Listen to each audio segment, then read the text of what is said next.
Hello friends, मुस्कान के आने वाले एपिसोड की अपडेट आपके लिए लेकर आए। उससे पहले प्लीज़ चैनल को सब्सक्राइब कर लीजिए।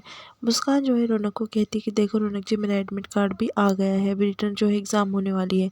वो कहती है कि आप मुझे बेस्ट ऑफ लक नहीं कहेंगे। तभी रौनक कुछ नहीं कहता और रौनक कहता है कि एक बार तुमने ठान लिया है तो तुम करोगी ही ना, मेरी बात का क्या। फिर बाद में रौनक सोचने लगता है कि मैं इसलिए ये नहीं चाहता कि तुम इसमें बहुत तकलीफ़ होने वाली है मुस्कान। फिर बाद में रौनक उसे बोलता है कि मुस्कान तुम कोई और जॉब कर लो, और जॉब ढूँढ लो। तभी वो कहती है कि नहीं, मम्मा का सपना था कि मैं पुलिस बनूं और वही मैं बनने वाली हूँ। ऐसा जो है मुस्कान रौनक से कह देती है। रौनक वहाँ से चला जाता है। फिर मुस्कान सोचने लगती है कि ये ठीक तो कर रही है ना वो। दूसरी तरफ घर में जो है रौनक वहाँ पर अकेला खड़ा होता है। सब जो है उसे फरमाइश करने लगते हैं, उसे घर का नौकर की तरह ट्रीट करते हैं और कहते हैं कि आज पापा का बर्थडे है, तुम्हें ये करना है वो करना है। इतना सारा काम जो है उसे कह देते, फ़ोटो फ्रेम लगानी है, केक बनाना है, इनवाइट करना है सब गेस्ट को। ये सब काम जो है रौनक से कह रहे होते हैं, नौकरों की तरह उससे बात कर रहे होते हैं। उतने में वहाँ पर मुस्कान आ जाती है। मुस्कान कहती है कि अकेले इतने काम कैसे करेंगे, तुम करने लोगों ने हेल्प इनके काम में। तभी बुआ जी जो है वो मुस्कान की बेइज्जती करते हुए कहती है, नौचनिया तू बीच में कुछ मत बोल, तुझे क्या करना है। हम रौनक को कह रहे हैं ना, रौनक देख लेंगे काम, और तुझे इस घर में बीच में बोलने का कोई हक नहीं है। तभी रौनक कहता है कि बस कीजिए बुआ जी, मैं जानता हूँ कि मैं कोटे की पैदाइश हूँ, पर ये आप जान लीजिए कि मैं गायत्री निवास में बड़ा हुआ हूँ।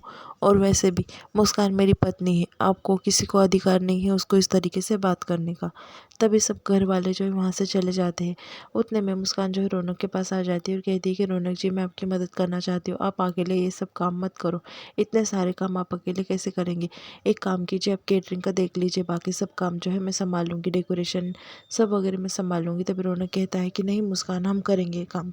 तभी मुस्कान कहती है कि अपनी आपकी पत्नी हो और हक से मैं काम कर सकती हूँ। ऐसा कहकर लिस्ट उसके हाथ में से ले लेती है।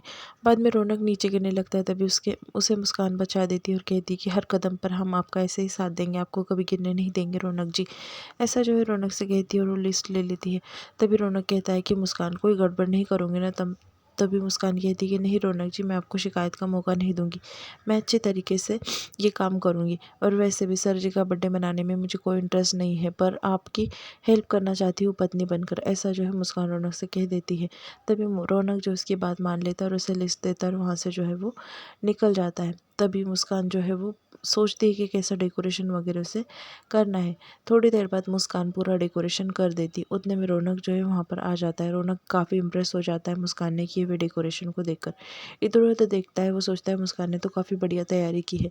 उतने में सब घर वाले वहाँ पर आ जाते हैं और फिर बाद में सर जी का वेट हो रहा होता है, सर जी भी उधर आ जाते हैं। रौनक जो है बस मुस्कान को ढूंढने लगता है कि मुस्कान जो है अब तक कैसे नहीं आई। बाद में तीरथ को सब जो है घर घर के सदस्य जो है जन्मदिन की बधाइयाँ देने लगते हैं। बाद में वो कहते हैं कि कहाँ है हमारा बचवा, और केक वगैरह क्यों नहीं है अब तक। सर जी जो है बात करने लगते हैं और कहते हैं कि बस ये परिवार से जो है मेरी खुशी है, हैप्पी तो परिवार के साथ में ही हूँ मैं। ऐसा जो है वो कह देते सर जी। उतने में वहाँ पर जो है कोठे के सारे जो है लोग आ जाते हैं। तभी सबके ये देखकर होश उड़ जाते हैं। तबस्सुम जो है वो सर जी को आदाब करती है। बाद में सर जी जो है देखने लगते तबस्सुम की तरफ और उन्हें काफ़ी गिल्टी फील होता है कि यहाँ पर वो कैसे आ गई। फिर वो कहते हैं कि तबस्सुम तुम यहाँ पर कैसे। तभी मुस्कान कहती कि मैंने बुलाया है इन्हें, और वहाँ पर जो लिस्ट दी गई थी उसमें लिखा था साफ साफ कि आपके खास गेस्ट, और आपके खास गेस्ट तो यही है ना, दलाल, लड़कियों के सौदा करने वाले, कोठे में नाचने वाली। इसमें ही आप जो है वो एकदम खुशी से रह पाते हैं ना। तभी रौनक काफ़ी गुस्से से देखने लगता है मुस्कान की ओर। फिर मुस्कान कहती है कि माफ़ करना रौनक जी, पर बात ऐसी है। फिर वो बात बता देती है कि क्यों उसने ऐसा किया, और रौनक से प्रॉमिस कर कर कि वो कुछ नहीं करेंगी। क्योंकि रौनक जाने के बाद सर जी उसके पास आए थे और सर जी ने कहा था कि तू कोठे की बेटी है, कोठे वाले की बेटी है, और तेरे ज़िंदगी में यही है मेरे इर्द गिर्द घूमना। पृथ्वी जैसा चाँद की तरफ घूमते रहते ना इर्द गिर्द, मैं चाँद और तू पृथ्वी, तो मेरे इर्द गिर्द घूमते रहेंगे ज़िंदगी में, तो कुछ नहीं करेंगी।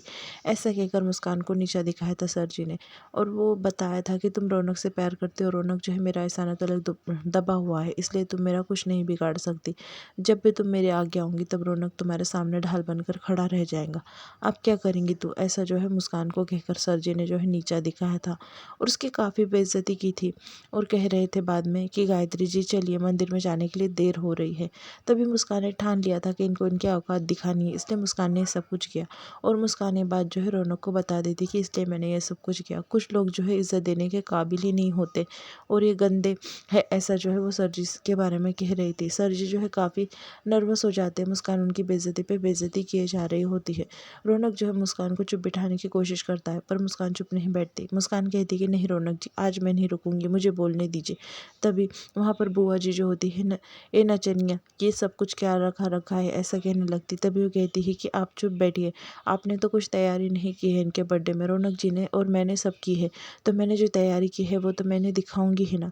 फिर बाद में सर जी को कहती कि चलिए आपके लिए एक खास सरप्राइज़ है। सर जी का हाथ पकड़कर वो लेकर जाती है और वहाँ पर जो है बड़ी सी फ़ोटो फ्रेम होती है, उसके ऊपर जो है पर्दा लगा होता है। वो कहती कि हटाइए इसे, तभी सर जी नहीं हटाते। बाद में मुस्कान कहती कि ठीक है आप कष्ट मत कीजिए, मैं हटा देती हूँ। वो हटा देती। तभी वहाँ पर कोठे के सब फ़ोटो लगे होते हैं, जैसे सर जी सौदा करते थे बैठकर, एंजॉय करते थे, वहाँ पर नाचते थे, ये सब कुछ वहाँ पर लगा होता है। ये सब कुछ देखकर जो है सब जो है बातें करने लगते तरह तरह की सर जी के बारे में। तभी मुस्कान कहती कि आप तो यहीं पर खुश रहते थे ना, असली खुशी की वजह तो आपकी यहीं पर है ना। फिर बाद में वहाँ पर जो है केक लाती, उस पर लिखा होता है कोटे के मालिक और कोटे का फ़ोटो होता है। तभी मुस्कान कहती कि ये रहा आपका केक, और ऊपर जो गुब्बारा होता है उसमें मोगरे के फूल होते हैं और कुछ पैसे होते हैं। मुस्कान फोड़ देती है, वही पैसे और फूल जो है सर जी के ऊपर गिर जाते हैं। तभी मुस्कान कहती ऐसा ही करते हैं ना कोठे के लड़कियों के साथ में, जब उनका सौदा हो जाता है ऐसे फूलों की और पैसों की बरसात करते हैं ना उसके ऊपर, तो आपको भी हैप्पी बर्थडे सर जी, ऐसा मुस्कान कहती है। वो कहती है कि चलिए काटेंगे नहीं क्या आपकी, काटिए जल्दी, और सब जो है तालियां बजाइए, कहिए हैप्पी बर्थडे टू यू इनसे, ऐसा जो है मुस्कान कहती है। और सर जी को काफ़ी इंसल्टिंग फील कराती है और काफ़ी बेइज्जती कर देती है। रौनक कहता है कि बस करो मुस्कान, तुम क्या चाहती हो, पर हम तुम्हारा मकसद कभी पूरा नहीं होने देंगे, ऐसा जो है रौनक कहने लगता है।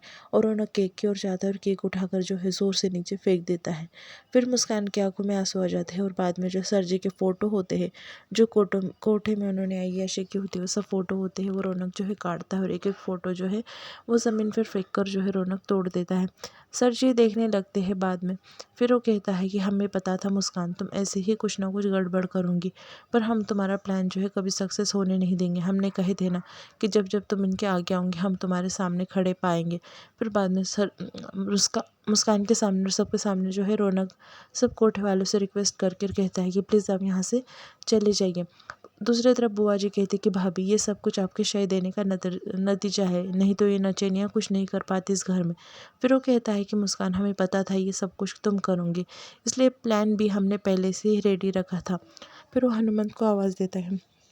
तभी हनुमंत वहाँ पर आ जाता है, फ़ोटो फ्रेम पीछे लगा देता है पूरे परिवार वालों की, गायत्री की और सबकी। सर जी देखने लगते। फिर रौनक कहता है कि केक भी है और केक पे जो है सर जी का फ़ोटो होता है। तभी सब तैयारी रौनक जो है 2 मिनट में कर देता है और हैप्पी बर्थडे कह देता है उन्हें और कहता है कि आपका बर्थडे हम कभी ख़राब नहीं होने देंगे। आप गायत्री माँ के साथ में बर्थडे सेलिब्रेट करना चाहते थे ना, ठीक है। फिर सर जी जो है रौनक को गले लगा लेते और कहते हैं कि मेरा बचवा। रौनक को जो है बुरा भी लगता है कि मुस्कान का दिल टूट गया, दूसरी तरफ से खुशी भी होती है कि सर जी को जो है उसने मतलब इम्प्रेस कर दिया। फिर वो गायत्री को हाथ पकड़ कर आगे लाता है और सर जी के पास सर लाकर रुका देता है और कहता है कि आपकी इच्छा के हिसाब से माँ के साथ में आप केक कट करेंगे। और फिर हैप्पी बर्थडे कर कर बोलने लगता है। यहाँ पर एपिसोड जो है ख़त्म हो जाता है।